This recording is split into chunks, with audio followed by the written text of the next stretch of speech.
I got it, man. Intel 4790K.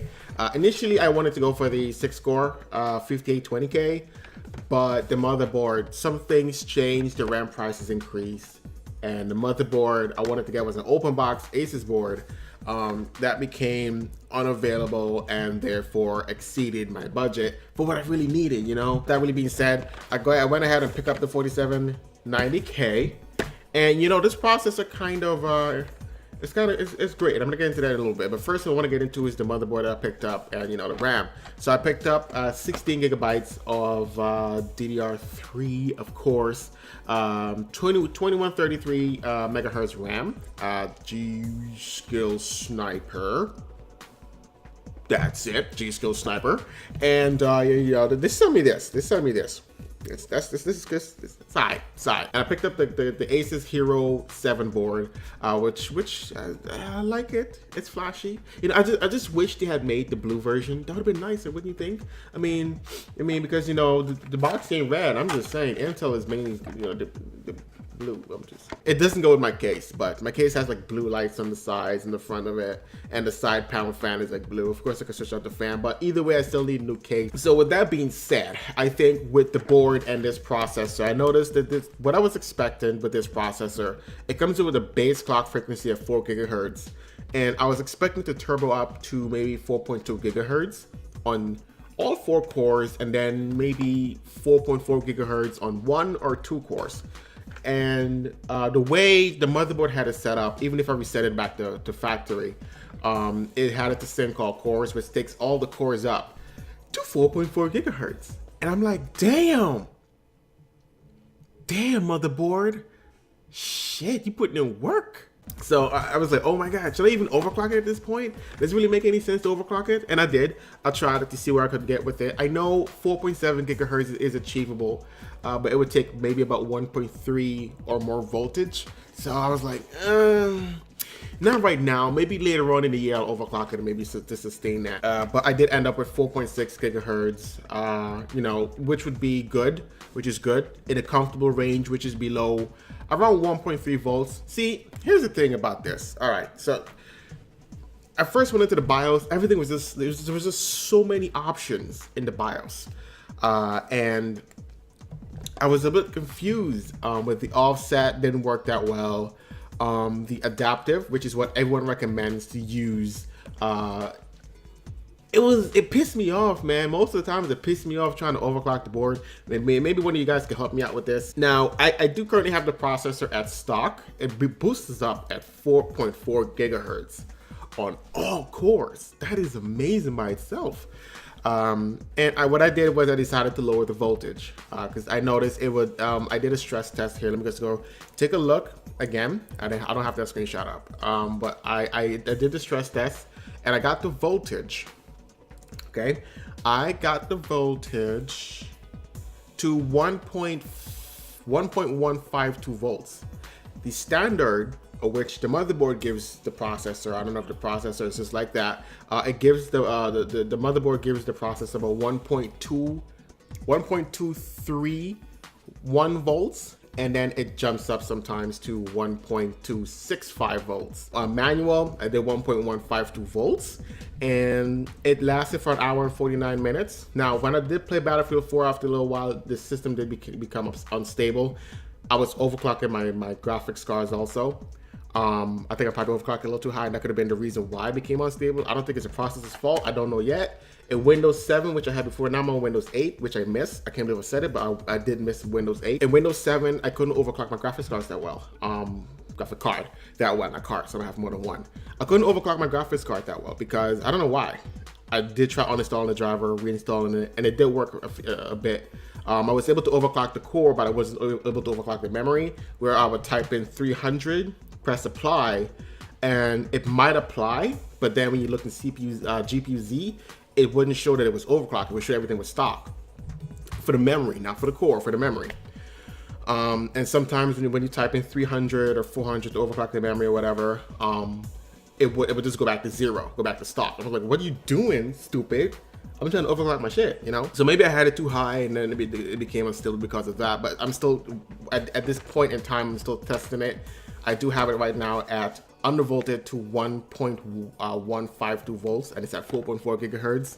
Didn't touch any of that, just lowered the voltage, and that's amazing. That's great. Any lower than that, it would crash. The OCCT would crash. It wouldn't be stable. Yeah, and I had the memory frequency at 2133 also. Yeah, that worked. I could get 4.7, of course, but that took a lot of voltage. So when it came to the offset, even if I set it at 1.150, at first I was having a tough time getting it to work. I mean, a few times I booted my computer and it gave me 1.4 volts and I panicked. I'm like, no! Switched off, switch it back on. I think it might be okay, 1.4 volts, but not for long term maybe. I don't know, I think it varies, it just depends. People don't really, people say don't exceed 1.35 volts. Sometimes I set the offset, like even if I have it to positive, it wouldn't do anything, like no changes would happen. It would go back to its stock 1.231 volts. And I was like, why, what are you doing? So what I have to do was basically put it in adaptive mode and change the offset mode sign to negative instead of positive, sorry. Change the offset mode sign to negative instead of positive, and put the core offset voltage at 0.075, and then put the additional turbo mode CPU voltage at 1.150. And in the beginning, and the reason why I got 1.4 volts is what I remember right now, is because I actually did the core, the CPU core voltage offset to like 1.250. I was trying to overclock, I think, at that point, and when I booted up, it became 1.4 volts, and yeah, so that's what happened. So that was my mistake. So I had to really change the additional turbo mode in the CPU core voltage, and not the CPU core voltage offset. So for me to be able to get the 1.152 volts, I had to put in the additional turbo CPU core voltage at 1.150 and the core voltage offset at 0.075. And that is not what I saw what JJ has done when he overclocked his CPU, 4790K I think, or 4770K. I'm not really sure which CPU it was that he handled. He did the same board, but the board was the same, different. It was the Hero 6. This one is the Hero 7. So maybe there's a difference there. I'm not sure. I don't know. But you know, he left the CPU core voltage offset to auto and changed the adaptive turbo mode core voltage to whatever he wanted. So let's say he wanted 1.250, he put 1.250, and I guess he got that. I have no idea. He didn't bring up CPZ. I don't know. This is crazy. But this is what I have right now. I was able to get it at 1.152 volts. And it would additionally sometimes on and off turbo up to go up to 1.9. Oops, 1.19. Oh, you guys got freaked out there. It would go up to 1.19 volts. Compared to before. So if you left everything to auto, it would basically turbo up to 1.231, and then it will even go even higher at 1.265. So this is still a lot better, but I would kind of like to not have it exceed 1.152 volts and just fluctuate up and down. I just don't want to put in the manual voltage and keep the CPU voltage at 1.150 all day, or if I'm overclocking, I would have to put it at 1.3 or 1.5 or whatever manual voltage all day. I don't want to do that. And that's the thing with the 4.6 gigahertz is it takes 1.270 volts for me to get it stable. Around there, I want 1.270 to 1.280. And when I put on adaptive, basically it would go from 1.280 or 70 to 1.3 and like 1.350 or whatever. I think it's okay, but I want to keep it low. I don't want to really overclock it too much right now. This is why I have it at stock. Maybe later on in the year. I don't really plan on keeping this processor for more than 2 years. Or maybe when the next processor comes out that gives me a 20% boost. I don't even know. I might even go to the Extreme Edition ones.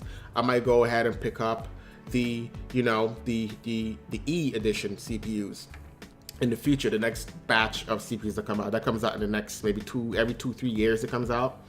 So I might go pick that one up, which might be a Skylake. I have no idea what it'll be. I might go pick one of those up. So maybe it might have 8 cores this time. Probably not. I doubt it. But we'll see as things goes along. So yeah.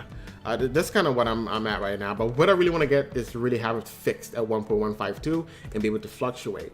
I don't know what else to change or really do at this point, because it does go up to 1.19, and it's like I wanted a 1.152 like AMD. AMD is easy to overclock. You just change the core, you change the CPU voltage. You increase the what is it, the Northbridge voltage a little bit, and then that's it, you're good to go.